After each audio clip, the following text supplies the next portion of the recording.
Shu Qian finally managed to get himself out of the sight of the Buddhist delegation. He didn't want to have too much entanglement with the Buddhist monks, so when faced with the old lady's provocation, he repeatedly shook his head and said, "I can't break his invincible armor." The disdain in the old woman's eyes deepened. "Zai Lu Dao, are you scared?" At this moment, a swordsman in a blue robe flew out from the nearby tavern, and lightly landed on the stage. The crowd saw someone challenging the young monk again, and immediately perked up, ready to enjoy another show. By the way, let's discuss who the blue-shirt swordsman is. On the stage, Chu Yuanzhen smiles, calmly looking straight at Jing Si. "Little monk, I will only strike once. If you can block it, I'll admit defeat." Shu Qian frowned. Why did Chu Yuanzhen go up? Also, this little monk Jingxi has been hogging the ring. The court's reputation is also at stake. The old lady next to him seems to recognize the top scholar.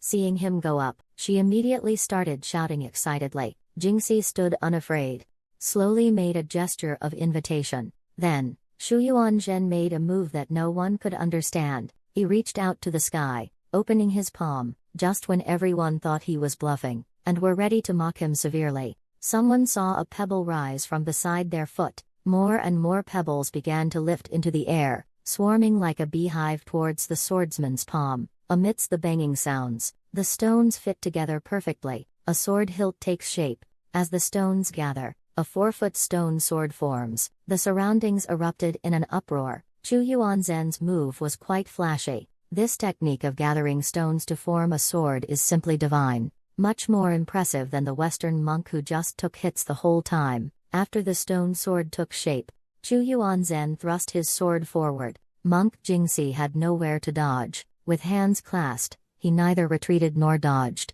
The sword strike came too fast. In an instant, wind and thunder roared. A fierce wind suddenly arose, blowing the surrounding people, causing them to sway. Then there was a piercing, ear-shattering sound, followed by a muffled explosion of energy. Waves of air like a raging tide knocked over the distant crowd. Fortunately, in the past 3 days, and the so-called qi fluctuations encountered, the common people no longer dared to approach the arena as before, so no one was injured, though many people's ears bled from the shock. Before the first sharp noise, the old lady's ears were covered by Shu Qian. The subsequent burst of energy pressed her tightly into Shu Qian's arms. Probably never been so intimately touched by a strange man. The old lady blushed. She waved her little fists at Shu Qian, shouting, "You scoundrel! How dare you take advantage of me? I'm going to kill you." Shu Qian was speechless. "You should have some self-awareness, okay? With your looks,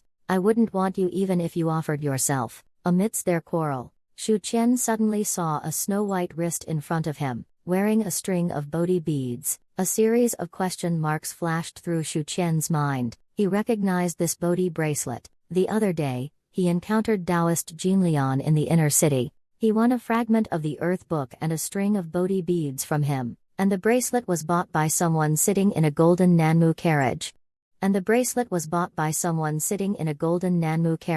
Shu Qian looked at her, his heart pounding with fear. No way, no way. The one praised by Taoist Jinlian as the woman with whom I have a deep connection in the future is her, qualified to ride in a carriage made of golden Nanmu wood. So this old lady is the cousin of Emperor Yuanjing, or the first wife of some prince. How could such a woman have any connection with me? No, no, no.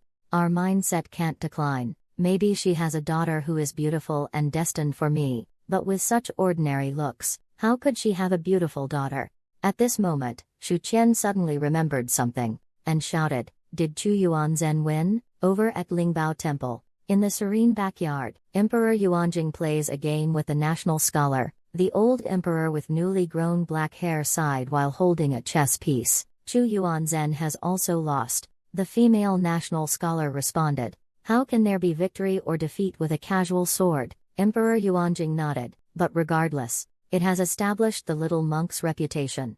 Luo Yuhing raised her delicate eyebrows. "Does your majesty feel guilty?" Emperor Yuanjing smiled. There was some guilt, but more helplessness. The young monk's skills were amazing. No rising stars in the capital. What can I do? I can't very well send the elite guards to fight, can I? That would be even more humiliating. Luo Yuhing understood. Emperor Yuanjing was blaming Chu Yuan Town for holding back, failing to decisively defeat the young monk, has instead become a stepping stone for his fame. Emperor Yuanjing continued, that bold monk comes with ill intentions. This time, he might not easily return to the western regions. Luo Yuhing asked directly, what does your majesty want to say? Just say it directly, Emperor Yuanjing said indifferently. A few days ago, Master Du wanted to see the supervisor. Rejected by him. The astronomer royal has long stayed in the star observatory, ignoring worldly affairs. If he doesn't respond to the western region monks, please, National Master, take action. Luo Yuhing's attention returned to the chessboard, realizing she was about to lose. She did not panic, and secretly switched the positions of two pieces, instantly gaining the upper hand. Emperor Yuanjing witnessed it. I just got distracted for a moment, and lost the third game again. Emperor Yuanjing left Lingbao Temple in frustration. On the way back to the palace, Emperor Yuanjing had a blank expression. With a grim expression, he instructed the old eunuch, go find Wei Yuan. I don't want to see that little monk on the stage again. The old eunuch bowed submissively. Yes, the South City's health hall, backyard. Shu Qian and Chu Yuan Town sit cross-legged. How much strength did you use in that last sword? Chu Yuanzhen shook his head. Irrelevant answer. That little monk follows the same path as you, but in the opposite direction. Shu Qian suddenly understood. Chu Yuanzhen means, that monk Jingxi only knows indestructible Vajra. This is similar to himself, who only has a single blade's strength. On the contrary, it's one attack and one defense. Shu Qian asked, does Chu Zhang think my spear can break through his shield? Chu Yuanzhen suggested, your heaven and earth slash is very powerful. After incorporating the secret of the heart sword, it became flawless. But to me, it lacks soul. It's merely a heaven and earth slash. What I wield is not swordsmanship, it is my spirit. When I'm lazy, my sword's aura is also lazy. But once I get angry, my sword's intent can pierce the sky. This is what you call spirit. Shu Qian said, somewhat speechless. But you said, that is the essence of a 4th rank warrior. I'm just a 7th rank spirit refining constable. Chu Yuan Town said indifferently, I can teach you how to cultivate your mind. Cultivating to a profound realm is equivalent to having the abilities of a 4th rank warrior in advance. Of course, the effect will definitely be greatly reduced, but combined with your heaven and earth slash, breaking the Buddha's Vajra is enough. Next, Shu Qian listened to him explain the secrets of cultivating intent. Master Heng Yuan did not avoid suspicion, sitting on one side to learn secretly. Shu Qian tried to infuse his spirit into the blade, but failed. He asked helplessly, it doesn't sound difficult, but how do you infuse spirit into the blade? Chu Yuanzhen chuckled twice. Your emotions are calm, no joy, no sorrow, no worry, no anger. How does this nurture the mind? Chu Yuanzhen pondered for a moment. He beckoned him over.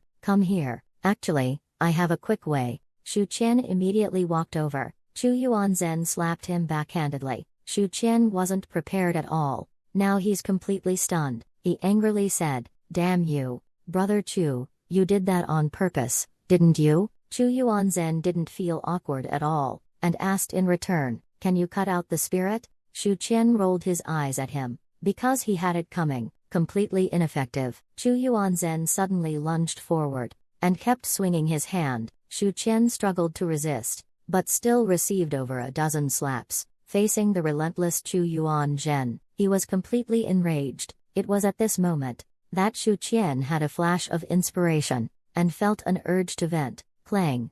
A sharp blade aura slashed out, twisting the air. Chu Yuanzhen was delighted, and said with a smile, it really works. Shu Qian confirmed. That slash just now exceeded the usual limit of his blade energy. If combined with the heaven and earth slash technique, its power would reach a new level. Chu Yuanzhen sighed. It would take an ordinary person at least 3 to 5 days to understand. You truly are a genius. Shu Qian retorted speechlessly. No, actually, you're a genius at teaching students. But if every time I use this move, I have to get hit first, isn't that too much of a loss? Chu Yuan Town replies. That's why I say it's easy to get started. Mastery is difficult. Your current spirit needs external stimulation. Unable to actively display Shu Qian felt that his cultivation path had fallen into some kind of irreversible state. There was another secret technique to cultivate, but I'm still that boy who waits to die after one slash. However,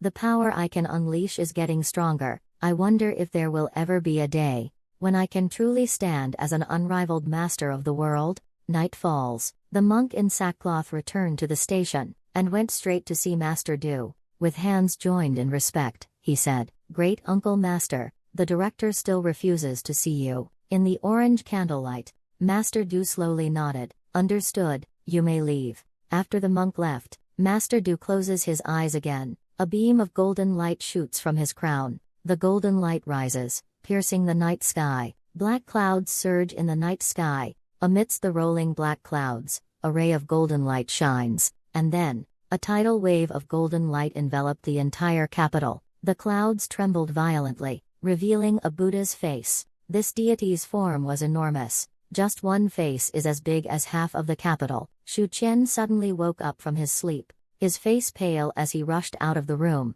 He looked up at the sky, and saw a golden Buddha face hovering over the capital. This scene is unprecedented in his life, as if Buddha descended, looking down on the world from the clouds. The doors of the east wing and the adjacent room opened simultaneously. Shu Erlang said in a trembling voice, "Many, Big Brother, is the Western region Buddhist sect going to make a move in the capital?" At this moment, the Dharma image spoke in human language. As if thunder had exploded, the sound waves echoed throughout the capital. "Supervisor, why don't you dare to see me?" Shu Qian trembled his legs, struggling to keep himself from kneeling. Damn it. The high-level combat power in this world is indeed terrifying. Shu Pingja didn't have that much willpower. At the moment the sound wave erupted, his knees buckled, and he knelt down decisively. But amidst the fear, a sense of humiliation surged within him. Uncle Shu propped himself up with his hands on the ground, gritting his teeth. Ningyan dismissed the old "Don't kneel," but after shouting, Shu Pingja didn't get a response from his nephew and son. He looked up, only to find his son holding onto the pillar with all his might, his nephew leaning against the door, stubbornly looking up at the colossal figure in the night sky. The atmosphere suddenly became tense. Shu Qian couldn't help but mock inwardly. Look at Uncle, such a coward. All his energy must have been drained by Auntie. Shu Siju secretly despised his embarrassing father. If you want to kneel, just kneel. Why come out here? Luckily, there are no outsiders here. Shu Siju asked intermittently, "Brother, what does this monk plan to do? You work at the night watchman's yamen. Know some inside information?" Shu Qian deliberated and said, "There was a bit of conflict, but it's not as serious as you think. I don't know the specifics either." Over at Hogi Tower, Wei Yuan, draped in a green robe, stands on the lookout. He looks up at a Buddha face covering half the capital. His expression is calm, standing tall and straight. The green robe flutters fiercely in the wind. It seems to be staring at the Dharma statue. In the tea room behind him, Yang Yan and Nangong Quinru sit cross-legged, their heads bowed, struggling to resist the oppressive aura of the Dharma aspect. The higher the cultivation, the greater the pressure. Wei Yuan said calmly, "If Shu Qian were here, I can guarantee, he must be standing." Yang Yan and Nangong Quinru felt ashamed upon hearing this, because they knew what Duke Wei said was true, and indeed, Bao at present couldn't match Shu Qian. Millions of people returned to the capital, countless martial artists among them, including recent arrivals from the martial world, tonight, each one trembling as if facing the end, and on the palace side, it seemed isolated from the majestic aura. Emperor Yuan Jing, accompanied by the old eunuch, walked out of the bedchamber, completely unaffected. Emperor Yuan Jing looked up at the Buddha's face with eyebrows raised, let out a cold snort. Sangbo, in the newly built Yongjin Shan temple, the founding emperor's sword kept ringing, and at this moment, a clear and loud howl echoed through the heavens and earth. Noise. Luo Yuhing walked out of the quiet room. Her beautiful hair danced wildly in the wind. She extended her fair right arm. The 5 fingers suddenly clenched. A rusty, mottled iron sword burst out of the pool water. The sword energy shot up to the sky like a rainbow.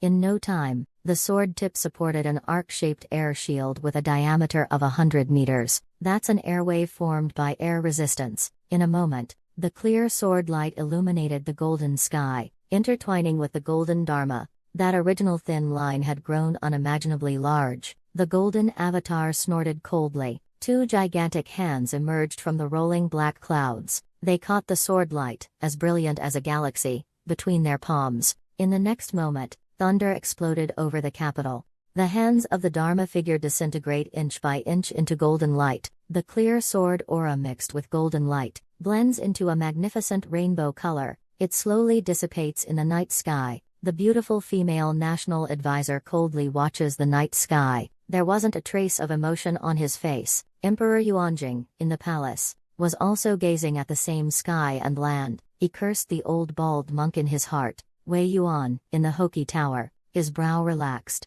He knew it was Luo Yuheng who made a move. Half an incense stick later, the sky returned to silence. Shu Qian's mood was a bit complicated at this moment. Was that Luo Yuheng just now? Worthy of a second-rank Taoist leader. If that sword had been aimed at me, wouldn't it be? If I had known from the start how fierce this woman is, I would definitely not dare to stare at her chest before, Shu Erlang said with a chill down his spine. The red light and the golden light both disappeared. As if nothing had happened, Shu Pingja slowly got up, in a deep voice. It's good to be young, your body is still strong, not like me. Caught off guard, I can't even stand steadily, but father was also a strong and valiant man back then. He charged back and forth through thousands of troops without even a frown. This time I am prepared. If it happens again, I definitely won't lose my composure. But as soon as he finished speaking, a chant suddenly echoed in the night sky. The calm clouds started to churn again.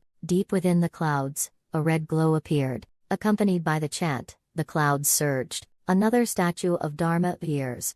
This statue is more vivid and lifelike. The Buddha's face is also more ferocious. With a sound, the iron-willed Shu Pingja knelt again. But this time, neither Shu Zinian nor Shu Qian mocked him, because they weren't much better off either, both half kneeling with their hands on the ground. Just at that moment, the sound of a door being pushed open suddenly came. Little Do Ding rubbed his eyes and stepped over the threshold. Duo, it's so noisy outside, Shu Pingja shouted anxiously. Get back inside quickly, don't come out. But Little Bean seemed not to hear. He raised his little face. His chubby finger pointed to the sky with surprise. There are immortals in the sky. She watched with rapt attention, completely unaffected by the oppressive aura of the Dharma. Over at the Yongjin Shan Temple, Luo Yuheng smirked and said, one of the 9 great Dharma forms of Buddhism, the Wrathful Vajra. This is a technique that only a first-grade bodhisattva can perform. Saying this, she turned around and walked back. For now, it can only be handed over to the supervisor. Moreover, it has little to do with her. At this moment, at the 8 trigrams platform of the stargazing tower, the old supervisor, with his hair and beard grown out, stands at the edge of the 8 trigrams platform, with his hands behind his back. The night wind stirs his beard. The supervisor says angrily, the agreement back then was between you and the royal family. What does it have to do with me? That enormous and boundless Dharma image spoke, with a booming voice, but only the Jan Zheng could hear it. If it weren't for my Buddhist sect back then, can you step into the first rank? Now that Shen Shu has emerged, if you don't give an explanation to the Buddhist sect, one day I will personally come to the capital. The supervisor sneered. You dare come to the capital? I'll send you to reincarnation. What does your Buddhist sect want? The wrath of the Vajra. What do you want? You should know that once Shen Shu reunites with his body, it will bring great disaster to our Buddhist sect. The supervisor retorted, do you know what will happen if Shen Shu continues to be sealed in Sangpo? What kind of disaster will it bring to the Great Feng? The Vajra Dharma body said, you, the Directorate of Astronomy, made this mess, and you want our Buddhist sect to take the blame? The supervisor impatiently replied, things have come to this. What's the use of saying all this? Your manifestation can only last for half an hour. Say what you need to say quickly. Don't disturb the citizens of the capital sleeping. The Vajra Dharmakaya stated the conditions. 2 things. Either investigate the whereabouts of the remaining members of the 10,000 Demon Kingdom, and retrieve Shen Shu's severed arm, or lend your Tianji disc to the Buddhist sect for 3 years. Jinjiang said indifferently, if you have the ability, come and take it. The Vajra Dharma form snorted coldly, and had no choice but to dissipate. Shu Qian looked at the sky. That imposing Vajra Dharma body, like a god or demon, dissipated. There was no earth-shattering clash like before. He wondered, didn't they fight? Just now, it seemed that the Buddha statue was talking to someone. But there's no sound. Shu Pingzhe and Shu Erlang slowly let out a breath. Their whole bodies seemed exhausted. Shu Qian called out, Lingyan, don't just stand there. Come over and help your father and your second brother back to their rooms. Little Do Ding pointed at himself incredulously, as if to say, are you serious? Shu Pingzhe scolded his nephew, and said, get over here, what's the point of raising you for 20 years? Shu Qian quickly went over to help, and sent second uncle and Erlang back to their room. Not long after, Shu Qian also returned to his room. He communicated with monk Shenshu in his mind. Master, did you see what just happened? The next moment, a faint and ethereal voice of Shenshu sounded in his ear. What is it? Shu Qian saw the dense fog gathering and dispersing. He sincerely said, it's nothing.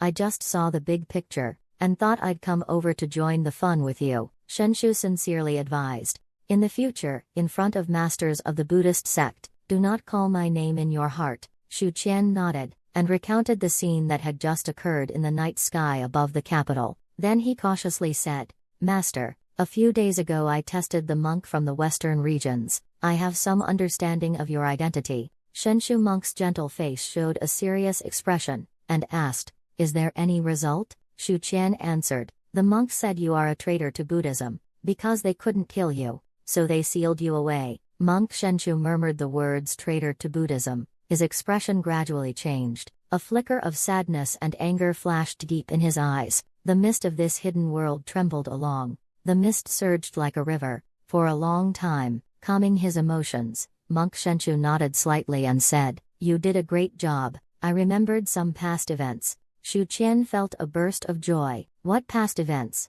boss? Can you share them with me? But just as he had the thought, the fog before his eyes closed in, and then the whole world began to fade. He was kicked out of the group chat. Shu Qian collapsed onto the bed. A lot has happened recently. That old lady and I have a connection. I'll ask Taoist Jinglian about it later. What kind of connection exactly? Otherwise, it feels like a thorn in my throat. I don't know when the Buddhist delegation will leave. I'll try to keep a low profile during this time. Master Du is stronger than I imagined. My mental power has now reached a peak. It's about time to try a breakthrough. But I have witnessed the wonders of the Buddhist Vajra Divine Palace. I now look down on the bronze skin and iron bones of warriors. However, Master Shenshu's memory is incomplete. He does not have this skill. Hung Yuan is like a child raised by a stepmother. It's hard to learn this profound skill. Very difficult. He lay in bed, letting his thoughts wander. Suddenly, a familiar sense of palpitation surged. Message 1 said, Taoist, what rank is Master Du, the leader of the Western region's delegation? Shu Qian looked at the message somewhat surprised. Rare. The screen-peeping maniac number 1 actually took the initiative to send a letter. Taoist Jinlian replied, Duo E is a second-rank Arhat. A slayer status. Shu Qian looked puzzled. Second-rank Arhat. That does match my guess. But what is the rank of killing thieves? Chu Yuanzhen wrote back. The rank is a Buddhist term. Arhats have 3 major ranks. They are the slayer, the non-returner, and the Arhat. Among them, the Arhat has the highest rank. The slayer and the non-returner are equal. Shu Qian slowly nodded. I see. Although I can't understand it, it seems really impressive. Chu Yuanzhen continued. However, I feel that the second manifestation that appeared tonight is somewhat unusually strong. The first Dharma aspect is the culmination of the fruit position of killing bandits. It is the power of Master Du himself. The aura of the second Dharma aspect is even grander, even more substantial. Taoist Master Jinlian added, that is the wrathful Vajra aspect, one of the 9 major aspects of Buddhism. Chu Yuanzhen suddenly realized, no wonder. So it was the Bodhisattva's intervention. Shu Qian gasped, instinctively looked around. A chill ran down his spine. He felt the panic of a thief hearing sirens. A first-rank Bodhisattva? Could they have found my home? Stay calm, stay calm. Every system has its own special features. Concealing secrets is a sorcerer's specialty. You have to trust the supervisor's power. He can only comfort himself this way. At this moment, Li Miozhen popped up. she wrote. What are you talking about? What do you mean by the apparition appearing tonight? Hung Yuan sent a letter explaining. The Buddhist delegation has entered the capital, causing some commotion. A manifestation appeared in the night sky over the capital. At this moment, Chu Yuanzhen interjected. Li Miaozhen, why haven't you arrived in the capital yet? Li Miaozhen chuckled a few times, and replied, isn't it better to let you live a few more days? Shu Qian complains in his mind. Hey, young lady, don't speak so harshly. You should win people over with virtue. Shu Qian rode his mare to the Night Watchman Bureau, went straight to the C-grade archives, instructed the attendant managing the archives to fetch all documents related to Buddhism. Stack them on the table higher than a person. Shu Qian sifted through them for an hour, finally achieved the desired results. In terms of land area, Buddhism ranks first in Kyushu. The entire western region is filled with Buddhist countries, and the territory of the western region is twice that of Dafeng. It's 3 to 5 times that of the northeast, based on the information Princess Watching and I have found. 400 years ago, Buddhism flourished in the Central Plains, clearly showing a trend towards becoming a state religion. It's just that at that time, Confucianism was, excuse my bluntness, everyone present here is the pinnacle of garbage. Confucianism directly promoted the suppression of Buddhism. Buddhists retreated from the Central Plains without overreacting. I have 2 guesses here. Either Confucianism was indeed so powerful back then that it was lawless. Either the Buddhist sect doesn't dare to fall out with Dafeng directly, because they still rely on Dafeng to seal Shen Shu. If Confucianism hadn't declined, with the strength of Confucianism and the Directorate of Celestial Observation, Dafeng's national power would undoubtedly be the greatest in the 9 provinces. Shu Qian left the case file archive, and turned to enter the Hoki Tower. A white-haired old eunuch, dressed in a green robe, was leisurely sunbathing. The old eunuch smiled and said, did you kneel last night? Shu Qian scoffed. Not even a tremble. Wei Yuan comforted. The Senko seal has broken free. In any case, it was a failure on Dafeng's part. The Buddhist monk was just throwing a tantrum. No need to mind it. Shu Qian's lips curled up slightly. Duke Wei thought I was here because I was worried about yesterday's incident. You think I'm on the first level? Not only do I know that a bodhisattva intervened yesterday, I also know the whereabouts of monk Shen Shu. Shu Qian asked straightforwardly. Why is Great Feng helping the Buddhist sect seal the evil object? Wei Yuan was slightly taken aback. Have you discovered something? Shu Qian immediately said. When I was investigating the Senko case, I accidentally discovered a piece of history. 500 years ago, the crown prince fell into the water while playing in Senko, and later became ill. He didn't live long. 500 years ago, Emperor Wuzong seized the throne. 500 years ago, Buddhists from the western region suddenly began preaching in the Central Plains.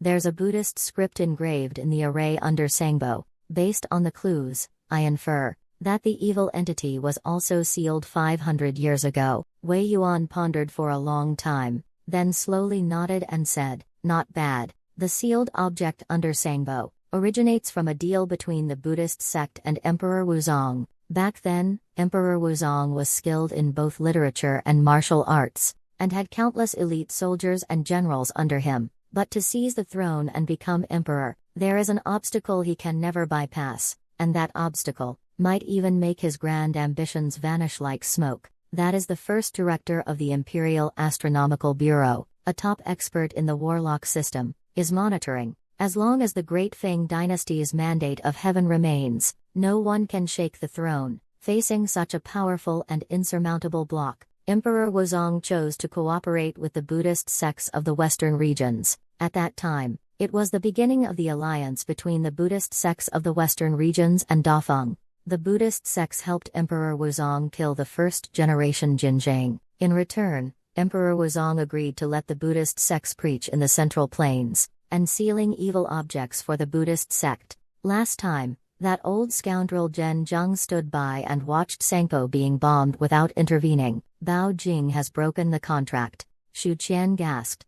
Damn, so that's what happened. I knew it. Emperor Wuzong succeeded in seizing the throne. So what happened to the first grand astrologer? There was involvement of the Buddhist sect in the struggle for the throne back then. In Buddhism, there exists the Buddha, an entity beyond all ranks, eliminating a chief diviner at the peak of sorcery, is quite reasonable. Wait a second, then what role does the current old chief diviner play in this? He knows that Yuyi from the kingdom of 10,000 demons lodged Shen Shu monk's severed arm in me. He even secretly helped me. What is the supervisor's ultimate goal? What is he plotting? Isn't he afraid that the Buddha will come wielding the great Buddha root to unleash a frenzied assault? Shu Qian tentatively asked. Supervisor Zheng, why did he let the evil creature escape? Wei Yuan chuckled, and said somewhat meaningfully, who knows? He changed the subject as he spoke. This morning, Master Duer attended the court. He proposed to debate and duel with the astronomer. The stakes are the celestial disk and the Diamond Sutra.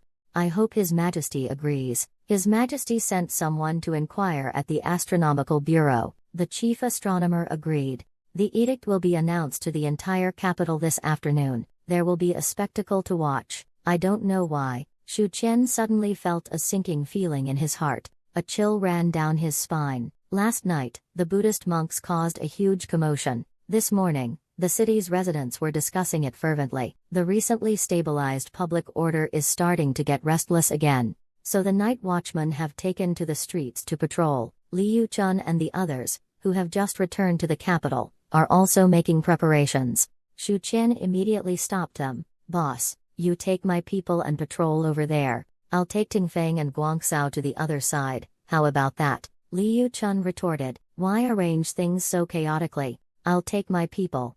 No need for such a mix. Shu Qian thought for a moment and said, hey boss, you take the gong and patrol the streets. I'll take the brothers to the other side. This way, it's not chaotic. Liu Chun thought. Indeed, it felt much better. He nodded. Go ahead, calm and content. Picking ferns. If the master intervenes, the Bodhisattva himself would need to come. Dui just wants to compete with me in magic. I was a prodigal son who turned back, but I was always surrounded by bad company. Shu Qian was too lazy to mock him. Enough already. We all know you're still the same young man as before. Old Ji, quickly arrange for the most beautiful girl in the shop. Not long after, a group of lovely ladies came up. Song Tingfeng's passion for work instantly extinguished, replaced by thoughts of beauty and charm. Shu Qianan teased. What do you say? How about you go back to patrolling the streets? I can take care of these for you. Song Tingfeng smiled awkwardly. No delay, no delay. Let's finish listening to these songs first. Shu Qian almost burst out laughing at these words. Just at this moment, a sound of a cup being smashed came from the lobby on the first floor. A drunken warrior pointed at the crowd, cursing angrily. I've long heard that extravagance is rampant in the capital. From high officials to commoners, everyone indulges in pleasure. I didn't believe it before, but after coming to the capital this time, in just 10 days, all I see are the vile deeds of the rich and powerful, the bullying monks and braggarts from the north and south cities. So many days have passed without any masters stepping forward. Everyone is just standing by and watching. Last night, a Buddhist master manifested his Dharma image in the capital of our great Feng dynasty to question our astronomical supervisor. This is intolerable. Why doesn't the court intervene? Could it be that our great Feng is afraid of the Buddhist sect? Think about the battle at Shanhaiguan 20 years ago. How powerful the Dafeng was. Song Tingfeng put down his wine cup, pushed away the woman leaning in his arms, and muttered under his breath, what a bummer. Shu Qian smiled and said, let's just enjoy our drinks. Don't worry about these trivial matters. Even if the sky falls, it's not our concern. After speaking, he added in his mind, Masters, give it your all. It would be better if Emperor Yuanjing lost more face. It would be best if the historians recorded it, that in the 37th year of Yuanjing, the western region's envoy entered the capital. The young monk has not lost a single fight in 5 days. The old monk manifested his Dharma form to question the court. Hey, another dark mark on Emperor Yuanjing's history. At this time, a government runner carrying a copper gong ran swiftly down the street, striking the gong and shouting loudly, the astronomical observatory is going to duel with the Buddhist monks. Everyone, go to the bulletin board to see the imperial edict. When Shu Qian, along with Song Tingfeng and Zhu Guangzhou, at the notice board at the inner city gate, the wide square was crowded with commoners and martial artists. The city guards and several night watchmen were responsible for maintaining order. Shu Qian removed his sword and shouted angrily, "Stop pushing, damn it, stand still and don't move around." The common people saw that it was the watchman, and quickly made way for them. Shu Qian and his two colleagues walked in easily. The content of the proclamation is simple. It mainly states that the Western region's delegation has come from afar. The court extends a warm welcome.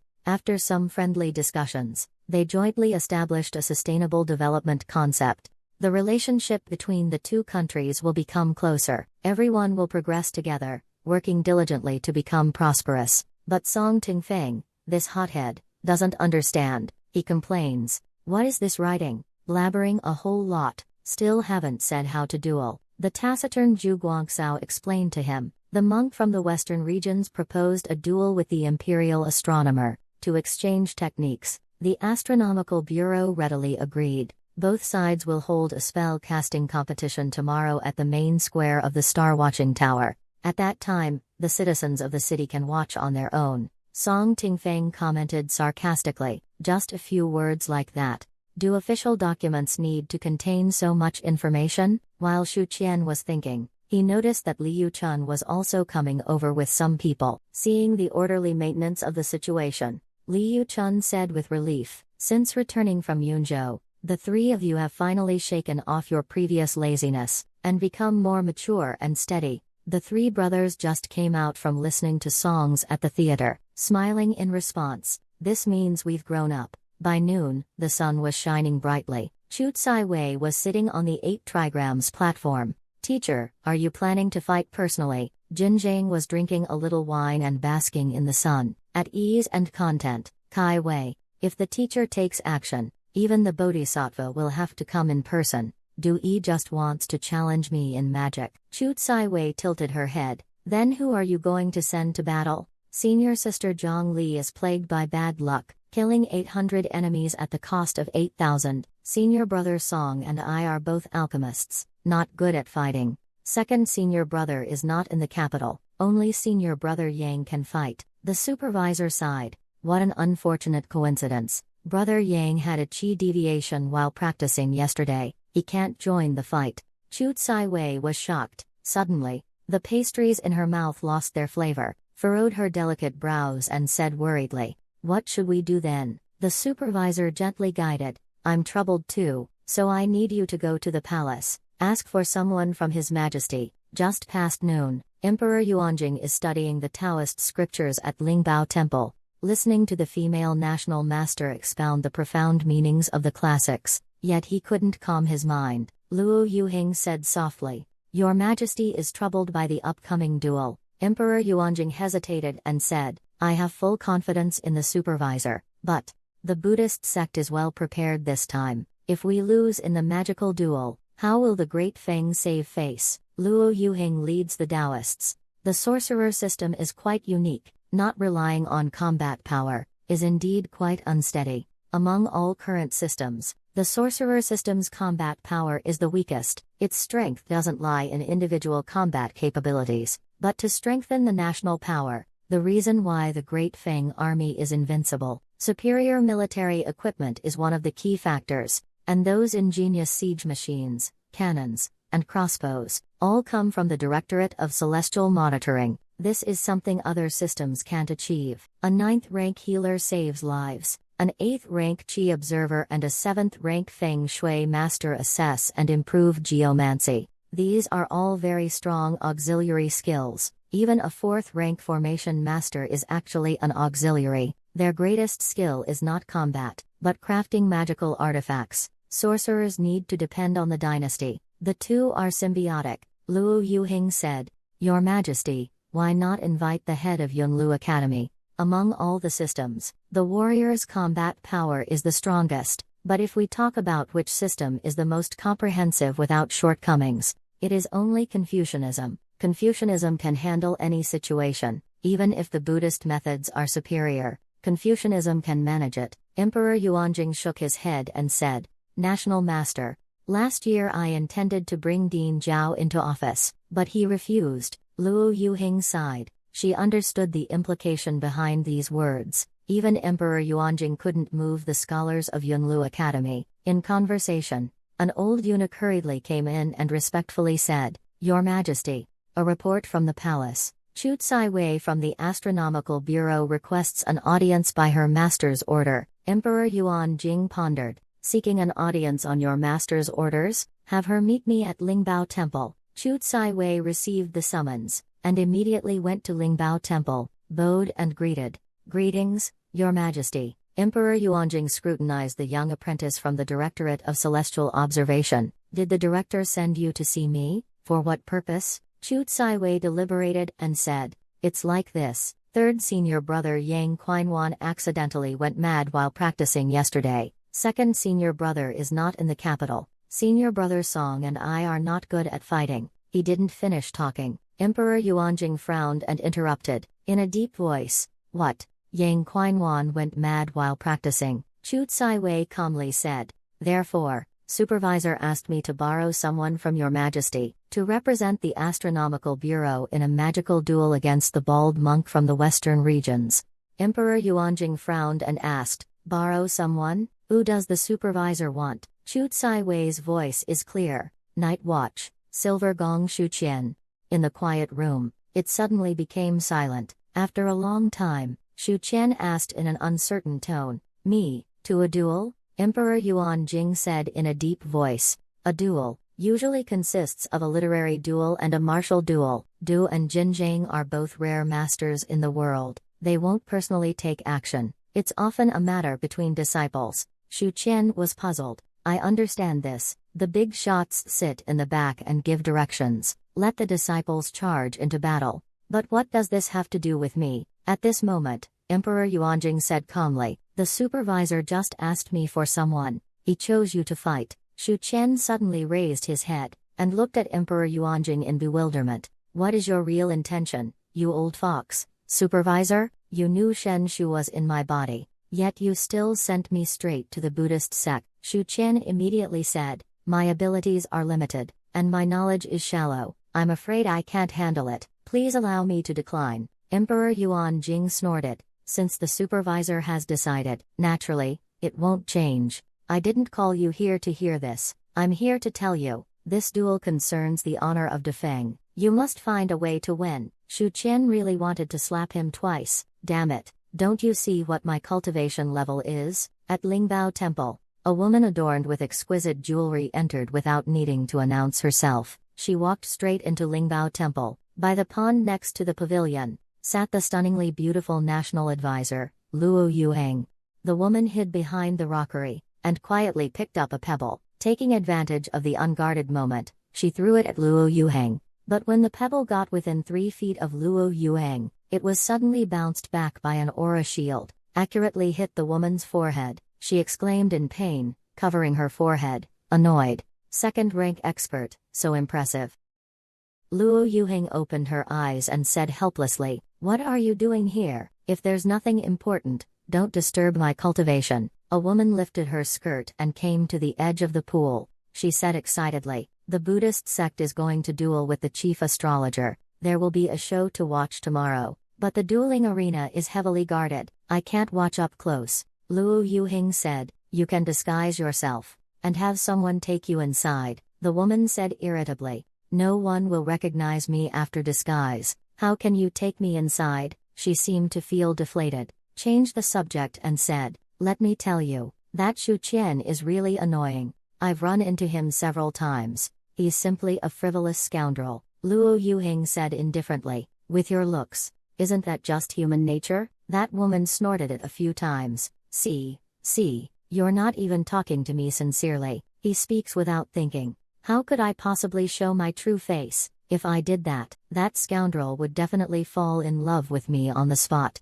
I have altered my appearance, after my disguise. Although my appearance is ordinary, I have exceptional charm and grace." Luo Yuheng impatiently interrupted, "Exceptional charm and grace? Then isn't it reasonable for him to be glib in front of you?" She was momentarily speechless. Stunned for a moment, Luo Yuheng continued, "Do you know that Mingya is acting on behalf of the Directorate of Celestial Observations? Do you know who is fighting against the Buddhist sect?" Luo Yuheng didn't keep them guessing. She directly revealed the surprising answer, Shu Qian. The woman immediately turned around, eyes wide open.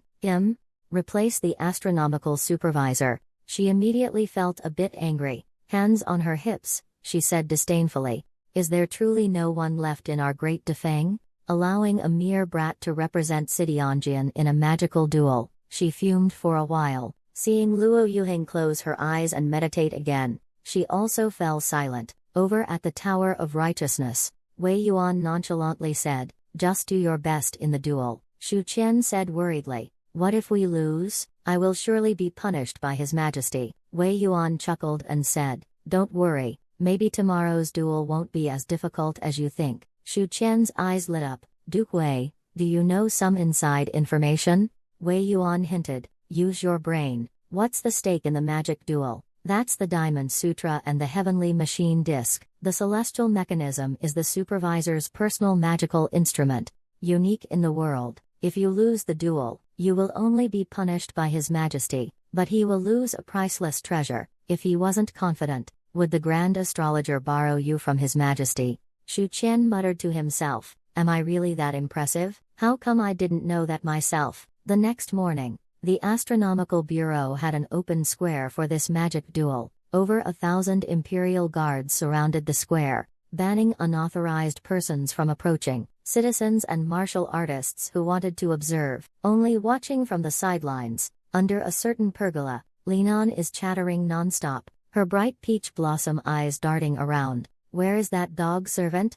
Why hasn't he come out? Can he handle those bald monks? The princess interrupted her sternly. Don't worry, it hasn't started yet. In another tent, Nangang Quinru asked, why isn't such an important duel being seen? Wei Yuan replied gently, His Majesty and the supervisor are overlooking from the Bagua platform. In a nearby shed, Shu Lingyue, who only cares about her brother, is observing the beauties around. Are those all princesses? Aunt sighed and said, we can actually watch the magic duel up close with nobles. It's all thanks to that kid. Shu Pingja didn't feel as emotional. Instead, he looked worried, because on the way here, they were stopped by an old woman. He even said he was a friend of Shu Ningyan, and came to observe the law together. At that time, he didn't think too much and agreed. But now, calming down, everything feels off. Shu Pingja probed, Auntie, do you really know Shu Qian? The old woman replied impatiently, I've already said we're old acquaintances. He asked me to find you and bring me in to watch the duel together.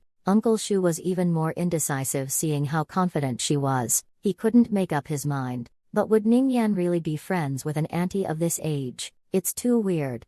Next to the royal family's pavilion, First Assistant Wang Zhenwen took a sip, noticed his daughter's gaze constantly looking towards the night watch. He smiled and asked, Muer, what are you looking at? Miss Wang looked away, and responded with a faint smile, it's the first time my daughter has met the famous Lord Wei. He indeed has an extraordinary presence. Miss Wang then asked, Many, what is the purpose of the Western region's delegation's visit to the capital this time? Their unreasonable request for a duel is truly baffling. First Assistant Wang impatiently waved his hand and said, a young lady should not meddle in court affairs. Save those clever tricks for your husband in the future. Miss Wang pursed her lips and stopped talking, while her father wasn't paying attention. She glanced again at the night watchman's office. She thought to herself, when the duel is over, I will host a literary gathering at home. On the other side, Aunt looked at Hajing and asked, Master, look at that princess, isn't she the one who came to pay respects to Ningyan that day?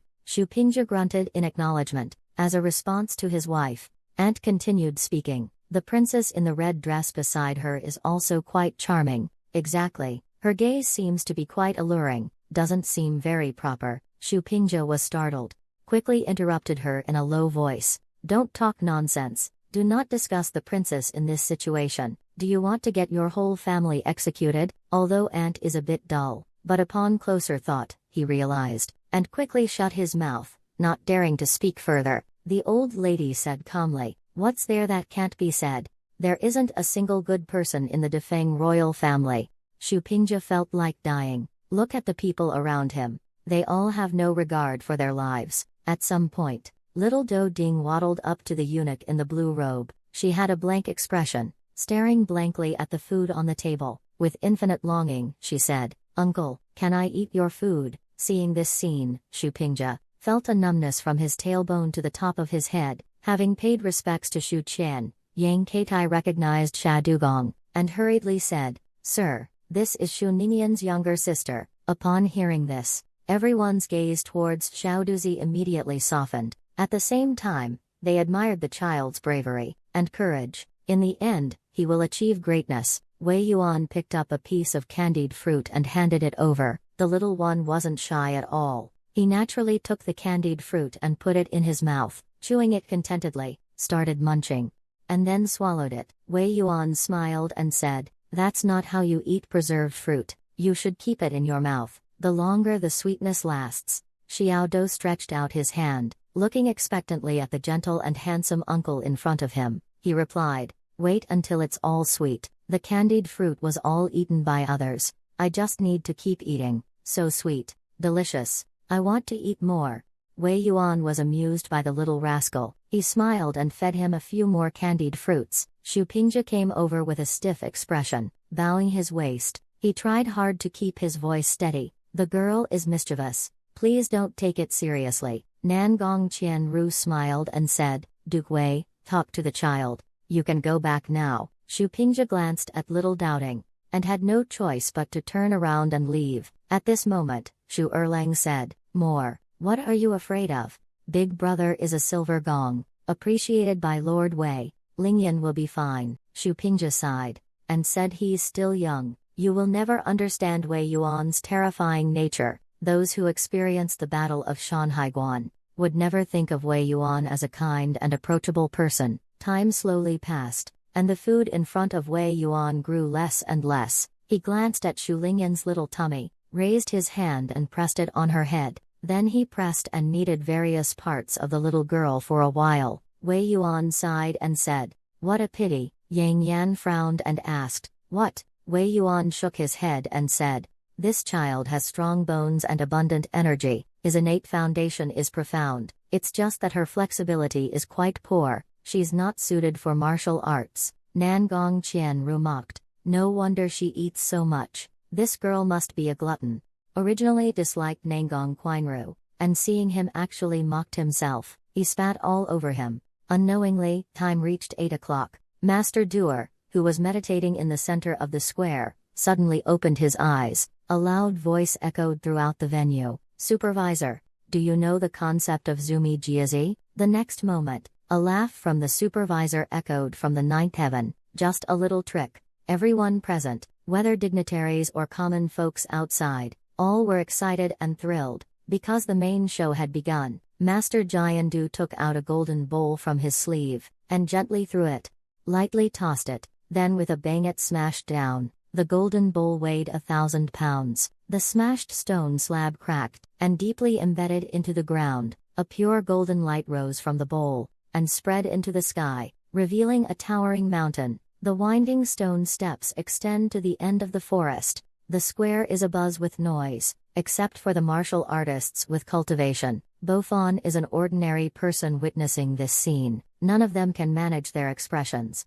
Nangong Qianru frowned and said, "What is Zumi Jiazi?" Wei Yuan said lightly, "It's a Buddhist allegory. Mount Sumeru in a mustard seed. Legend has it that in Buddha's hand, there is a mountain called Mount Sumeru. That is his place of practice. No matter where he goes, the place of practice is there. It is said that there is a mountain hidden in the golden alms bowl." Master Du instructed, "Jing Si, you go to the mountain and guard the second pass." A handsome monk in orange robes stood up. Under everyone's gaze, he stepped into the golden alms bowl. The next moment, the unfolding panorama in the sky included a climbing monk. He climbed the steps unhurriedly, and sat cross-legged halfway up the mountain. Golden rays descended from the sky, converging on him. In an instant, a layer of golden light covered his body. He looked as if cast in gold. Outside the field, the rooftop of the restaurant, Qingshan swordsman Chu Yuanzhen and the burly bald monk Hung Yuan stood side by side. Master Hung Yuan let out a clear sound. "Golden body, this Sumeru world has enhanced the Vajra body of pure thought. With Xu Ninian's current strength, it's impossible to sever." The other side of the field, Xu Qian secretly observed the situation in the square. and clicked his tongue. So there really is a Zumi tea master in this world. With his back to him, Yang Qianwan said, Sumeru is also known as the Buddha kingdom within the hall. However, this should be an ownerless world, hidden within the golden alms bowl. If the Buddha's land has a master, then victory or defeat depends on the master's thoughts. That can be considered fair. Shu Tsaiwei stuffed a box of pastries into his arms, and said coquettishly, Shu Ningyan, go ahead. Eat on the way up the mountain. A group of Taoist priests encouraged him. Go ahead, young Master Shu. Even though we don't know why teacher Jinzhang chose you, but the teacher must have his reasons. You must return victorious. Shu Qian took a deep breath. Whether we can return victorious is another matter. Such a good opportunity. In front of the whole capital. I'm going to show off this time. He looked provocatively at Yang Qianwan. Senior brother Yang, after this, you'll understand what it truly means to show off in public. As soon as the words fell, the door of the stargazing tower was opened from the inside, revealing a sunny and handsome figure. He was carrying a wine jar, walking out slowly with his head held high and chest out. Just at the moment of stepping down the stairs, a deep chanting sound accompanied by energy spread throughout the venue. When the youth is 15 or 20, he roams the world with a sword in a green robe. One day, the great rock rises with the wind. The chariot rises straight up 9 miles, turning and fighting across 3,000 miles. With one sword, I once faced 1,000,000 soldiers. If the heavens hadn't given birth to me, Shu Ningyan, the 9 provinces would be in eternal darkness. Shu Xinian was trembling with anger. This was his masterpiece of a lifetime. Created in a state of utter despair, his elder brother was truly shameless. In his fury, Shu Xinian glanced again at the woman beside him. She looked at her older brother with a somewhat dazed expression. Biao Bao gazed at that figure foolishly, as if nothing else could fit in her eyes. He Jing's eyes were shining brightly. For the first time, she felt that this man was so sudden. Shu Qian smashed the wine jar on the ground, and amidst the sound of shattering, he laughed wildly. The heroes of the world emerge from our generation, entering the world. Time flies, talking and laughing about grand ambitions. A life of drunkenness is unparalleled. Amidst wild and unrestrained laughter, he leapt into the golden bowl. At this moment, the whole place is silent. With this grand entrance, each brilliant line delivered instantly crushes the Buddha in style. In terms of momentum, he looked down on the Buddhist sect, and also restored confidence to the people of the capital.